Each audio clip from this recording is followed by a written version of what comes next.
नमस्कार फ्रेंड्स, मेरा नाम बबलू वर्मा, पेपर हैकर में आपका स्वागत है। हम देखने वाले हैं बीए थर्ड ईयर वालों के लिए ये अपना जियोग्राफी का फर्स्ट पेपर रहने वाला है और इन क्वेश्चनों को 100% तैयार कर लेना है क्योंकि 98% क्वेश्चन यहाँ से इस बार देखने को मिलने वाले हैं। इन क्वेश्चनों को लगा लाला तो लाइव झींगा लाला, तो ये समझ लो कि ये क्वेश्चन हमें कहीं से प्रोवाइड हुए हैं तो आपको अच्छी प्रकार से इनको तैयार करके ही जाना है। ठीक है, इस बार आपके ये क्वेश्चन देखने को मिल रहे हैं तो आप 100% क्वेश्चनों को तैयार करके जाएंगे। तो बढ़ते हैं, इंपोर्टेंट क्वेश्चन कौन कौन से रहने वाले हैं। पहले क्वेश्चन की बात करते हैं, भूगोल का अर्थ। भूगोल का अर्थ क्या होता है, इसकी शाखा कौन सी है और संकल्पनाओं का इसके वर्णन करना है आपके लिए। वेरी वेरी इंपोर्टेंट क्वेश्चन आपका हो जाता है।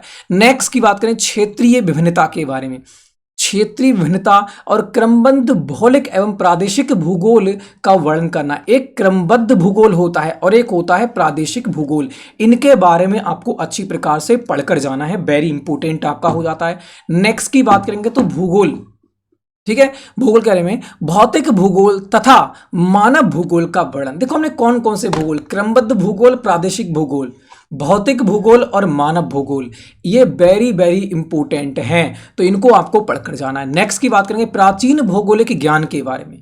प्राचीन भौगोलिक ज्ञान, प्रादेश मतलब भौगोलिक प्रदेश की बात करेगा, ज्ञान की बात करेगा और क्षेत्र की बात करेगा। इसके विकास करना है आपके लिए, इसके विकास में आपको कुछ कथन लिखना है। ठीक है, साथ में इसके कार्य क्या हैं और रोमन विद्वान जो स्ट्रोबो है इनके अनुसार आपको बताना है। ठीक है, तो ये क्वेश्चन आपका ऐसे हो जाता है। अगला क्वेश्चन की बात करेंगे, पुनर्जागरण काल की प्रमुख खोजी यात्राओं का वर्णन। ये मैंने बहुत अच्छे प्रकार से पढ़ाया है। जब वास्को डी गामा, इससे पहले कोलंबस निकलता है, फिर वास्को डी गामा आता है। ठीक है, तो इन सब के बारे में मैंने डिटेल से पढ़ा रखा है। अगर थ्योरिकल पढ़ना चाहते हो तो साइट पर पहुंच जाओ, www.paperhacker.in या paperhacker.in ही डाल दोगे तब पहुंच जाओगे। वहां पर थ्योरिकल, MCQ, प्ले लिस्ट, ठीक है, आपको अवेलेबल है। साथ में ऐप नोट्स, PDF नोट्स, सब कुछ अवेलेबल आपको करा रखा है। तो पुनर्जागरण काल की प्रमुख खोजी यात्राओं के बारे में वर्णन करना है और प्रमुख आविष्कार, प्रीवियस ईयर पेपर देखना है, वो भी आपको साइट पर मिल जाएंगे। ठीक है, अगले बढ़ते हैं। नेक्स्ट की बात करेंगे भूगोल के विकास में रेडजल के योगदान की समीक्षा। जो भूगोल का विकास कैसे कैसे किया जाए, भूगोल का विकास कैसे कैसे हुआ, इसके बारे में रेडजल की योगदान की समीक्षा आपको बताना है। ठीक है, बात करेंगे जर्मन भूगोलवेत्ता कॉट के बारे में। ठीक है, इनके बारे में आपको बताना है और जर्मन भौगोलिक विचारधारा के बारे में आपको प्रस्तुत करना है, कॉट की। ठीक है, अगले देखिएगा फ्रांसीसी भौगोलिक विचारधाराओं के बारे में। जो फ्रांसीसी भौगोलिक विचारधाराएं हैं इनके बारे में आपको यहाँ पर विस्तृत में वर्णन करना है 350 वर्डों में। बात करेंगे मैकेंडर के हृदय स्थल सिद्धांत जो है उसके बारे में आपको समीक्षा करना है 150 वर्डों में।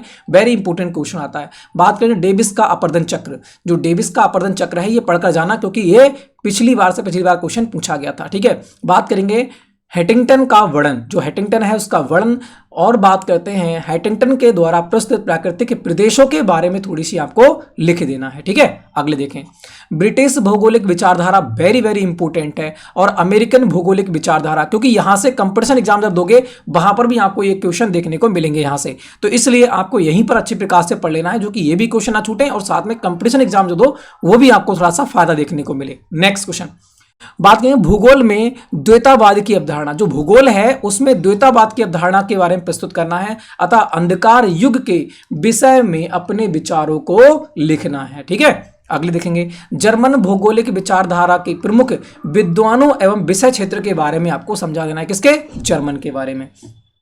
अगले देखेंगे तो ब्रुज की भौगोलिक विचारधारा के बारे में। जो ब्रुज है उसकी भौगोलिक विचारधारा और अपर्दन चक्र की संकल्पना के बारे में आपको यहां पर प्रस्तुत कर देना है। ठीक है, तो ये अपने थे 16 से 17 क्वेश्चन हैं। अगर आपने ये क्वेश्चन अच्छे प्रकार से पढ़ लिए तो एक भी क्वेश्चन आपका बाहर नहीं जाने वाला है इस बार। ठीक है, तो आप इन्हें हल्के में ना लें, बहुत अच्छी प्रकार से इनको तैयारी करें। एक एक क्वेश्चन को टिक लगा लें अपनी बुक में और तैयारी करके ही जाएं, जो कि आपका एक भी क्वेश्चन बाहर ना जाए। ठीक है, तो वीडियो अच्छी लगी हो तो लाइक करना, शेयर करना, चैनल को कर देना सब्सक्राइब, बेल आइकन को प्रेस करना। नेक्स्ट वीडियो मिलेंगे, तब तक के लिए जय हिंद, जय भारत।